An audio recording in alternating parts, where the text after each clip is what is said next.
कि कोई एक व्यक्ति थे, बड़े अच्छे थे, धनवान थे, उनका काम ठीक प्रकार से चल रहा था, लेकिन ये गाड़ी जैसे साइकिल का पहिया है उस तरह से होता है जीवन में। तो कुछ दिन बाद उनको कुछ कमी आई। कमी आने के बाद वो, क्योंकि आदमी के बाद थोड़ा सा दिक्कत आती है, तो वो कहीं ना कहीं किसी मंदिर में जाएगा, किसी ना किसी के पास जाएगा, ठाकुर जी के पास जाएगा, हनुमान जी के पास जाएगा, उनके पास जाएगा, फिर वो किसी व्यक्ति के पास भी जाता है, कभी हाथ दिखाता है, कभी कुछ दिखाता है, कभी कुछ दिखाता है। तो हो गया, एक विद्वान थे, उनके पास जाकर के पहुंचा, उन्होंने कहा कि साहब ये है, तो उन्होंने कहा आइए बैठिए। उन्होंने बैठाया, उनकी कोई दिक्कत नहीं। उन्होंने देखा, देख करके उनको कहा कि बताइए। 3-4 महीने में ठीक हो जाएगा। 3-4 महीने बाद उसकी उत्सुकता और बढ़ गई, 3-4 महीने में क्या होगा, बताइए, क्या मेरी लॉटरी खुलने वाली है, क्या होने वाला है, कैसे होगा, कैसे नहीं होगा। बोले नहीं, 3-4 महीने में हो जाएगा। बोले कैसे होगा? बोला आपकी आदत में आ जाएगा, जो आपका है या आपकी आदत में आ जाएगा। तो मैं कहना चाहता हूं कि कुछ बातें हमको हमारी आदत में भी डालनी। भजनलाल का ये बयान सुनकर आपको याद आएगा कि कहीं पर निगाहें और कहीं पर निशाना।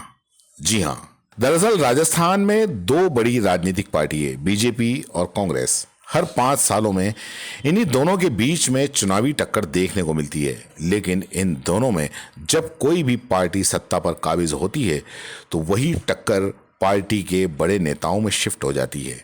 2018 में जब कांग्रेस सत्ता में आई तो उसके बाद से लेकर अगले 5 सालों तक कांग्रेस में गहलोत वर्सेस पायलट वाली अदावत देखने को मिली। 2023 के विधानसभा चुनाव में वही हुआ जो बीते 30 सालों से चलता आ रहा है, सत्ता परिवर्तन। बाजी लगी बीजेपी के हाथ, लेकिन यहां भी बीजेपी के सत्ता में आने के बाद मुख्यमंत्री चेहरे को लेकर खूब माथापच्ची देखने को मिली। दरअसल राजस्थान में पिछले 30 सालों से सत्ता परिवर्तन की रीत चली आ रही है, जहां 5 साल में बीजेपी तो वहीं 5 साल कांग्रेस का शासन रहता है। जब कांग्रेस सत्ता में आई तो मुख्यमंत्री बने अशोक गहलोत, वहीं बीजेपी सत्ता में आने पर 2 बार मुख्यमंत्री बनी वसुंधरा राजे। 2023 में भी सभी को उम्मीद थी कि बीजेपी सत्ता में आएगी तो कमान संभालेंगी वसुंधरा राजे, लेकिन ऐसा पहली बार हुआ जब राजस्थान में बीजेपी के बिना मुख्यमंत्री फेस के ही चुनाव लड़ा गया। और जब बीजेपी को सत्ता मिली तो सवाल था कि मुख्यमंत्री कौन होगा। मुख्यमंत्री की रेस में सबसे पहला नाम था पूर्व मुख्यमंत्री रही वसुंधरा राजे का, और उसके बाद में किरोड़ी लाल मीणा का, जो कि कांग्रेस सरकार के बाद बढ़ चढ़कर विपक्ष की भूमिका निभाते रहे थे। लेकिन जब बीजेपी ने सीएम के नाम का ऐलान किया तो हर कोई हैरान रह गया।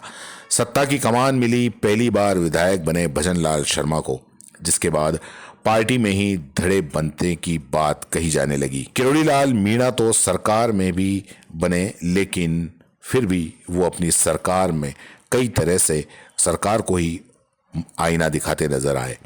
यहां तक कि एसआई भर्ती परीक्षा 2021 को रद्द करने की बात करते हुए उन्होंने सीधा मुख्यमंत्री भजनलाल शर्मा पर ही निशाना साधा। वैसे भी ये सब जुडिस मामला है तो मैं ज्यादा कमेंट नहीं कर सकता। कल कोर्ट में पेशी तय होगा, कोर्ट क्या करता है। वसुंधरा राजे जो प्रदेश सरकार का हिस्सा तो थी, लेकिन उन्होंने कई मौकों पर मंच से ही ऐसी नसीहत दे दी जिन्हें मुख्यमंत्री से जोड़कर देखा जाने लगा। मैं अंत में इतना ही कहना चाहूंगी कि ये कितनी भी बुलंदियां छू जाएं, उनकी एक बहुत बड़ी खूबी है। सुनो ओम जी, ये बहुत बड़ी खूबी है और मजाक नहीं है। ये इतनी बड़ी खूबी है कि आप न हमेशा अपने पैर जमीन पे रखते हो। हाँ, और आपको समझ में है ये बात कि कितने भी हम ऊपर चले जाएं, ये जमीन नहीं खिसकनी चाहिए अपने पैरों के नीचे से।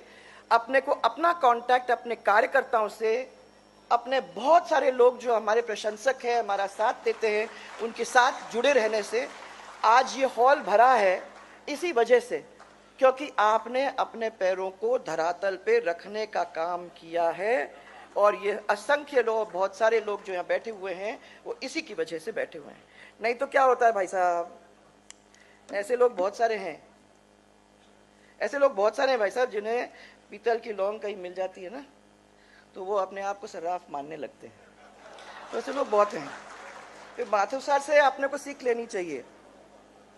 और मैं आज यही कहना चाहूंगी कि चाहत बेशक आसमां छूने की रखो, चाहत बेशक आसमां छूने की रखो, लेकिन पांव हमेशा धरती पर रखो।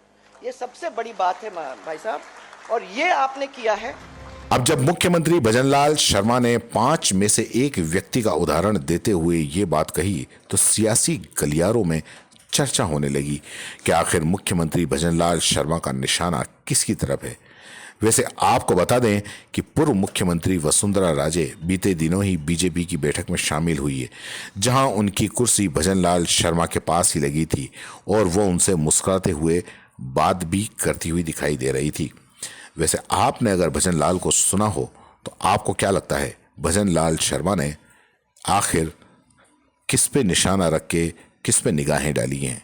नीचे कमेंट बॉक्स में जरूर लिखें।